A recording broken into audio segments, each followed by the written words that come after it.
दोस्तों नमस्कार। आज चर्चा करेंगे विपक्ष की दुर्दशा के ऊपर।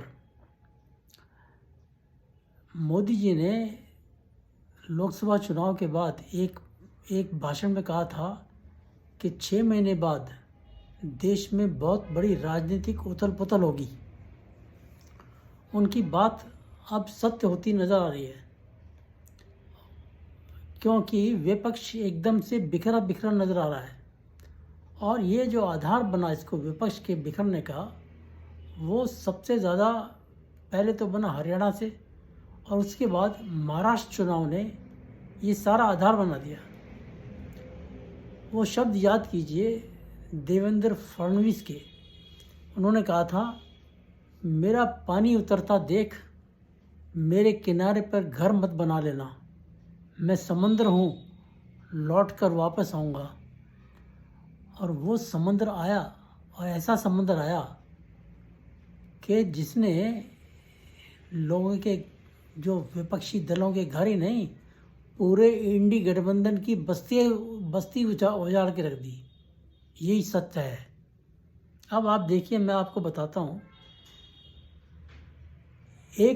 मैंने किसी लेख में लिखा था कि अगर 5% वोट भी, हिंदू वोट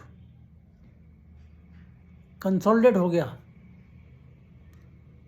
तो किसी भी चुनाव का नतीजा एकदम पलट सकता है। महाराष्ट्र में वही हुआ। महाराष्ट्र में वोट पड़ा 66.005%। ये पिछले चुनाव से 4.61%, करीब 5% ज़्यादा था, और उसने सारा पासा पलट दिया। आप देखिए, बीजेपी को वोट मिले 26.77%, और कांग्रेस को वोट मिले केवल 12.48%। कांग्रेस, एनसीपी, शरद पवार, उद्धव ठाकरे, महाविकास आघाड़ी को टोटल मिला के 33.72% वोट मिले, जबकि महायुति को बीजेपी, शिवसेना शिंदे और एनसीपी अजीत पवार को मिला के 48.16% वोट मिले। और इस वोटिंग ने, इस जो रिज़ल्ट मिले, उस रिज़ल्ट के अनुसार बीजेपी की मिली 132 सीट, शिंदे को मिली 57 सीट, अजीत पवार को मिली 41 सीट, और उधर जो तुर्रम खान थे, उसमें सबसे ज़्यादा सीट आई शिवसेना उद्धव की 20 सीट, कांग्रेस की 16, शरद पवार की 10।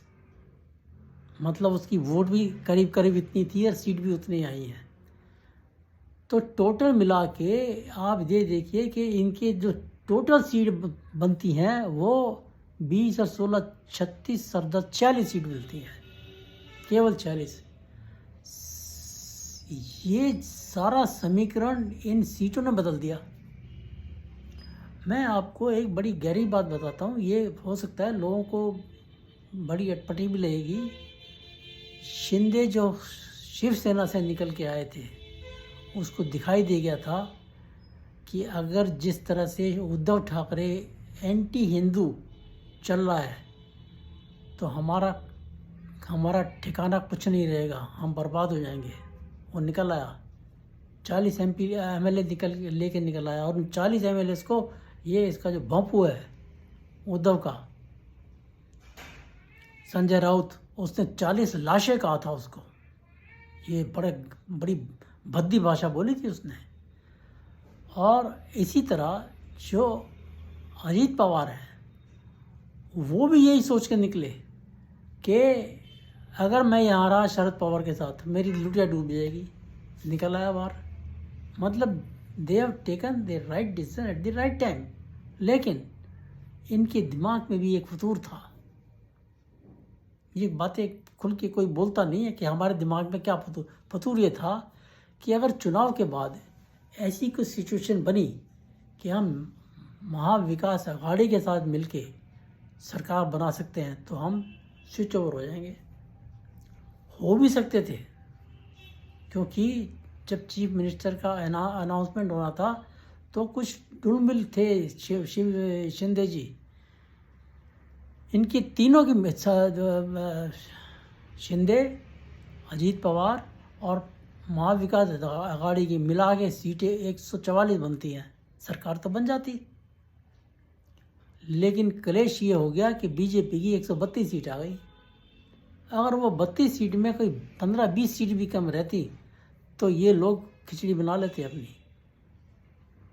लेकिन बीजेपी की 132 सीट प्लस 5-7 का और समर्थन मिल गया, सरकार उनकी बन गई। उन्हीं के साथ बनानी पड़ गई इनको, सबसे बड़ी बात है बनानी पड़ गई।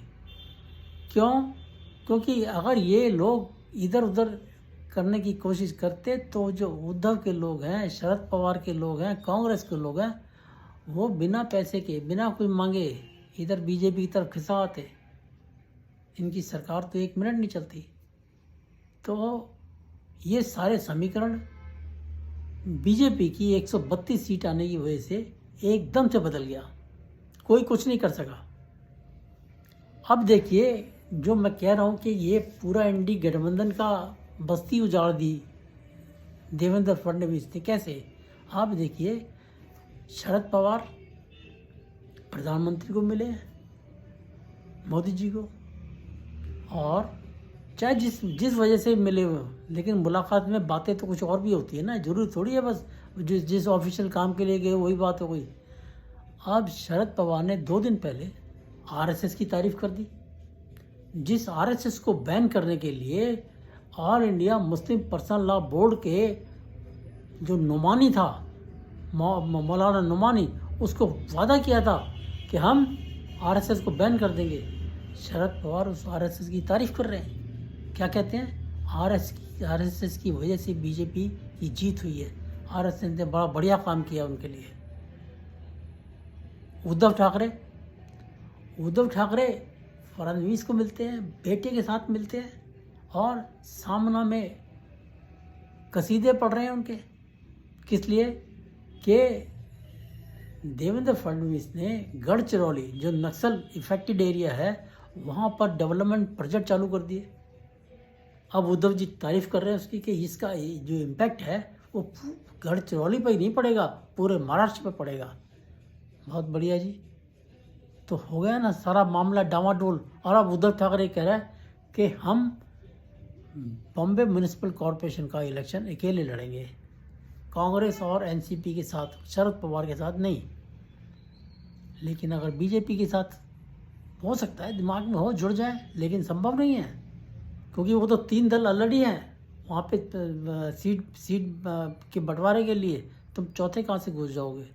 और तुम्हारी तो आदत ही है, तुम अगर सत्ता में आ गए तब भी तुम बीजेपी के ऊपर चढ़े रहते हो जैसे पहले चढ़े रहे थे।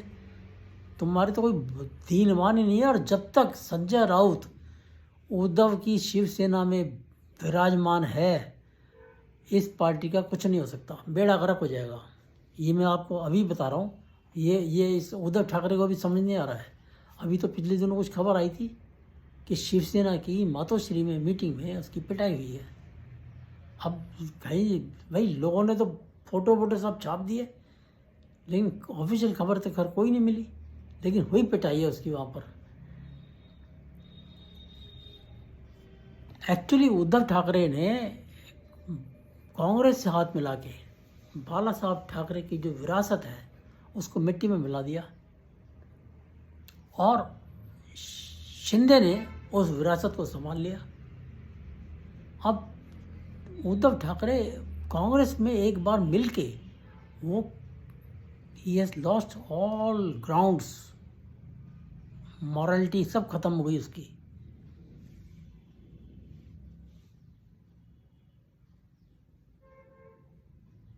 अब हो क्या गया है, कांग्रेस को सब लोगों ने मिलके अछूत बना दिया। ये महाराष्ट्र इलेक्शन का ही रेमिफिकेशन है, आपको बता रहा हूँ मैं। उसके बाद ही सारा कांड चालू हुआ है। देखिए, महाराष्ट्र इलेक्शन होने के बाद तुरंत उद्धव के बापू ने, संजय राउत ने कहा ईवीएम में गड़बड़ हुई है, ईवीएम में गड़बड़ हुई है। यार, हर चीज़ में गड़बड़ होती है। उसी दिन झारखंड के रिजल्ट आए हैं, इंडी गठबंधन की जीत हुई है, वहाँ गड़बड़ नहीं हुई, ये ईवीएम की गड़बड़ यहाँ पे हो गई। यार, तुम कुछ तो दिमाग नाम की चीज़ या टॉप फ्लोर खाली है बिल्कुल। लोगों को यही तो लगेगा ना कि तुम्हारा टॉप फ्लोर तो खाली है, दिमाग नाम की चीज़ तो है ही नहीं, वो ऊपर वाला देना भूल गया लगता है।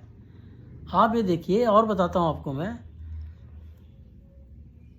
परसों प्रधानमंत्री मोदी ने सोनमर्ग में 6.5 किलोमीटर लंबी सुरंग, जो एक रास्ता है पूरा, उसका उद्घाटन किया। उस उद्घाटन में उमर अब्दुल्ला मोदी जी की तारीफों की पुल बांध रहे थे कि इतनी ज़बरदस्त कनेक्टिविटी हो गई हमारे राज्य के अंदर कि हम बयान नहीं कर सकते। और आपने यह शब्द बोले उन्होंने, आपने वादा किया चुनाव कराए जाएंगे, चुनाव किए, इंडिपेंडेंट बहुत बढ़िया चुनाव हुए, किसी किस्म की कोई गड़बड़ नहीं हुई, ये सर्टिफिकेट वो दे रहा है। और फिर क्या हो रहा है? आवाज़ लग रही है जी, उद्धव ठाकरे, अखिलेश यादव, ममता बनर्जी ये कह रहे हैं कांग्रेस को इंडी गठबंधन की जो अध्यक्षता है उससे अलग करो, अलग करो। वो गठबंधन है कहाँ? वो तो उनके जो लालू के लाल हैं तेजस्वी यादव, उसने कह दिया ये तो गठबंधन हमारा केवल लोकसभा इलेक्शन के लिए था। और इधर केजरीवाल ने धमकी दी इसके संजय सिंह ने कि 24 घंटे के अंदर अजय माकन पे कार्रवाई करो, वरना हम इंडी गठबंधन के दलों से बात करेंगे कांग्रेस को गठबंधन से बाहर करने के लिए।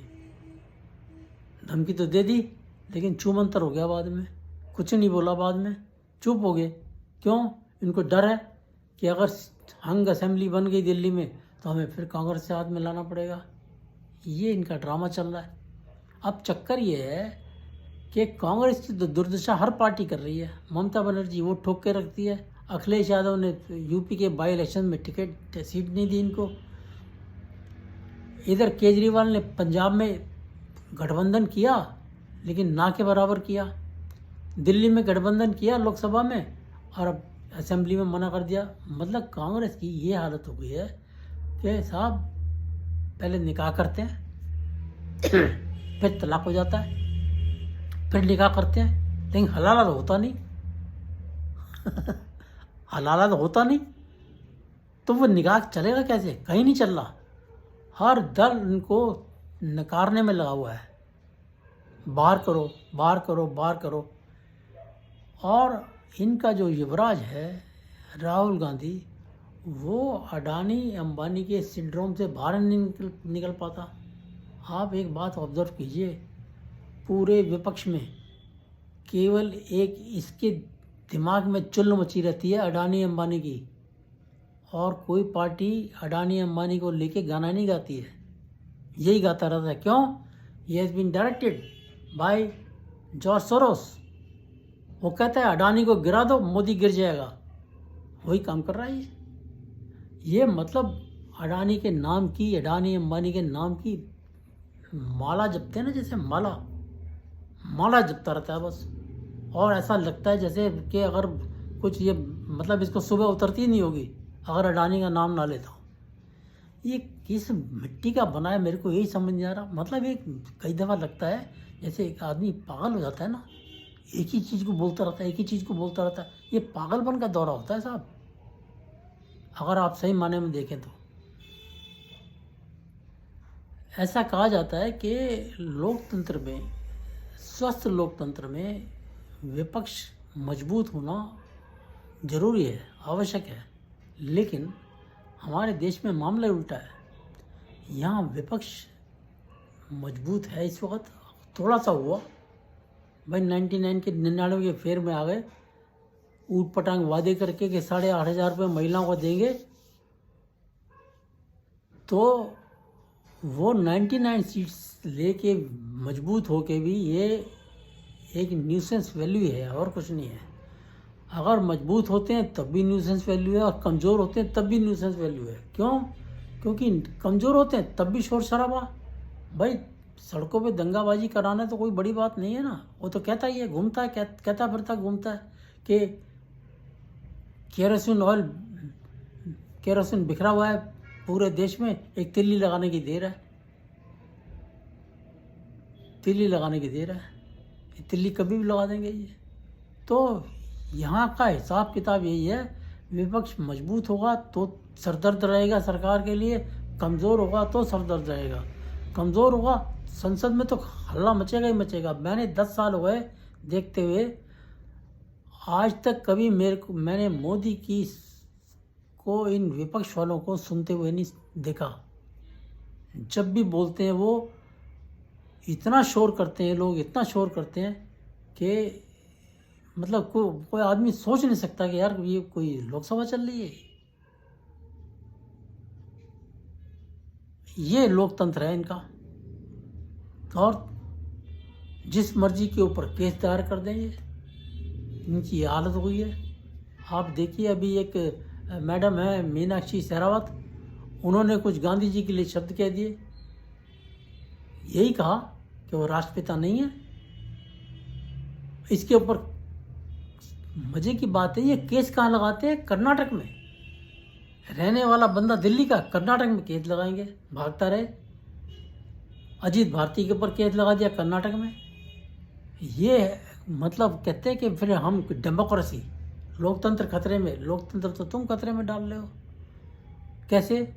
किसी को बोलने नहीं दोगे, कोई बोलेगा तो चल जेल में। ये स्थिति किन्होंने मचा रखी है, तो दुर्दशा तो होगी होगी। अब देखिए, बांग्लादेश में चुप बैठे हैं, और कोई घटना हो जाती है दिल्ली में, यहाँ पे कहीं यूपी में हो गई, कहीं हो, महिलाओं का बलात्कार हो रहा है। महिला की बीजेपी की महिलाएं बोलती नहीं है। अरे तुम बांग्लादेश में चुप बैठे हो क्योंकि तुमने वहाँ पे कांड तुमने कराया हुआ है, सरकार तुमने तख्ता पलट कराया वहाँ पे। वहाँ का आदमी कह रहा है, वहाँ का ब्लिट्स का एडिटर कह रहा है कि राहुल गांधी ने खालिदा जिया के बेटे के साथ मिलकर वहाँ तख्ता पलट कराया था। तो लोकतंत्र की बात यहाँ पे कहाँ करते हो तुम? विदेशी ताकतें कुछ भी बोल जाती हैं, तुम फटाफट लपक लेते हो, बहुत बढ़िया बोल दिया। जैसे मोदी की एस्तेसी कर देंगे अब हम, अडानी की एस्तेसी कर देंगे हम। लेकिन उस ब्लिट्स के एडिटर ने ये भी कहा कि इसकी राहुल गांधी की बीवी है, 2 बच्चे हैं 18-18, 20-20 साल के। उसकी बात को क्यों नहीं मानते फिर? और मज़े की बात तो यह है कि बड़े बड़े वकील सुप्रीम कोर्ट में पहुंच जाते हैं, हिंडनबर्ग की रिपोर्ट लेके, फलाने की रिपोर्ट लेके, ढिमके की रिपोर्ट लेके। इसके ऊपर कोई कार्रवाई नहीं करता वहाँ पे कोर्ट में जाके। भाई इससे पूछो तेरी बीवी बच्चे हैं कि नहीं, because he has not denied it, his family has not denied it. Whatever Blitz editor Salahuddin Shoaib Choudhury has said, nobody has denied it. Gandhi परिवार ने डिनाई नहीं किया, राहुल गांधी ने डिनाई नहीं किया, कांग्रेस पार्टी ने डिनाई नहीं किया। इसका मतलब क्या है? मौन तो स्वीकृति का लक्षण होता है ना इसका मतलब। तो सच्चाई तो है फिर। कोई तो वकील लेके जाए। मैंने 1-2 वकीलों से बात की, कहते सबूत चाहिए। भाई हिंडनबर्ग के सबूत कहाँ थे जो सुप्रीम कोर्ट ने सुनवाई कर ली उसकी? वो भी तो, वहाँ भी तो दलाली चलती है लगता है। हिंडनबर्ग की रिपोर्ट तो फटाफट इंक्वायरी बिठा दीजिए। $150 बिलियन का नुकसान हो गया उसका, अडानी का, बहुत बढ़िया, मज़ा आ गया। इसके ऊपर कहते हैं सबूत चाहिए। अरे सबूत कोर्ट अपने आप, कोर्ट भी तो रिक्वेस्ट कर सकता है उसको, सलाउद्दीन शोएब चौधरी को बुलाने का कि भाई तुम आके आप वेरीफाई करो यहाँ पर आपने किस बेस पे कहा है। रिक्वेस्ट कर सकते हैं उसको। You can not compel him, you can request him. तो कहने का तात्पर्य ये है कि जो समंदर आया, देवेंद्र फडणवीस समुद्र बन के आया, उसने सबको बहा के ले गया वो। और ये हकीकत बताई है जो मैंने आपको बताई है कि शिंदे, अजीत पवार, ये भी अपनी तिकड़म में थे, लेकिन वो तिकड़मबाजी सब खत्म हो गई। चाणक्य तो बहुत बड़े थे शरद पवार, इनकी चाणक्यगिरी सब खत्म हो गई, सब खत्म हो गई। कोई चाणक्य कहने का हिम्मत नहीं कर सकते अपने आप को, वो ना उनका कोई चेला चपाटा कह सकता। और मैं फिर बता रहा हूँ आपको, ये केवल इस वक्त कांग्रेस, देखिए कल परसों गया है ये राहुल गांधी सीलमपुर में गया है। क्यों? मुस्लिम इलाका है, मुस्लिम डोमिनेटेड इलाका है। मज़े की बात यह है कि वो 10 साल से लगा हुआ है रोहिंग्या को और बांग्लादेशियों को फर्जी वोट बनवा बनवा के जीतने के चक्कर में उनके साथ। अब ये कांग्रेस जो उछल रही है, ये भी मुस्लिम वोटों के लिए उछल रही है। तो ये दोनों बैठ के मुस्लिम वोट तोड़ेंगे आपस में, और दो बिल्लियों की लड़ाई में बंदर खाएगा मलाई, बाकी सीट ले जाएगा बीजेपी निकाल के। फिर ये आएगा मज़ा। लेकिन इनके दिमाग में केवल एक मुस्लिम वोट है, हिंदू तो गया है भाड़ में। और इस चुनाव में भी देख लेना कि बटोगे तो कटोगे, एक रहोगे तो सेफ रहोगे, ये नारा चलेगा यहाँ पर और खूब दबा के चलेगा। लोग तो दिल्ली के अगर इसको केजरीवाल को और कांग्रेस को वोट देते तो मैं कह रहा हूँ दिल्ली वालों जैसा मूर्ख वोटर कोई होगा नहीं।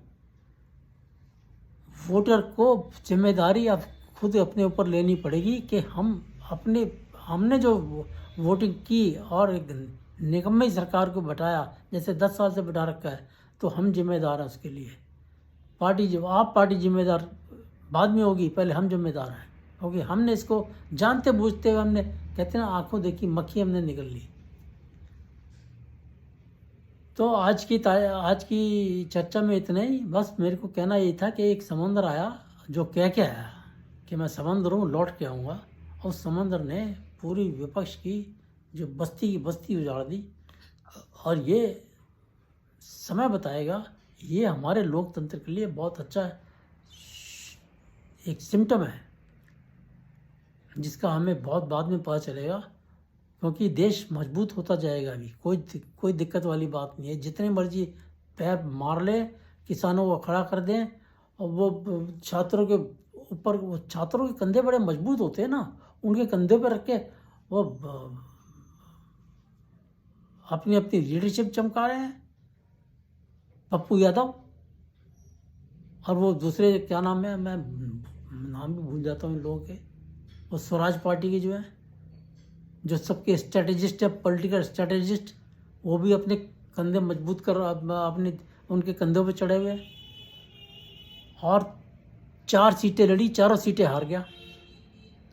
दुनिया भर की पार्टियों के लिए 100 करोड़ रुपए लेके पॉलिटिकल स्ट्रेटजी बनाता है, और खुद हार गया। चलिए ठीक है, अगली बार फिर मिलेंगे। आप मेरे कंटेंट्स को लाइक कीजिए, शेयर कीजिए, और मेरे चैनल को सब्सक्राइब कीजिए। नमस्कार, जय हिंद, भारत माता की जय, जय श्री राम।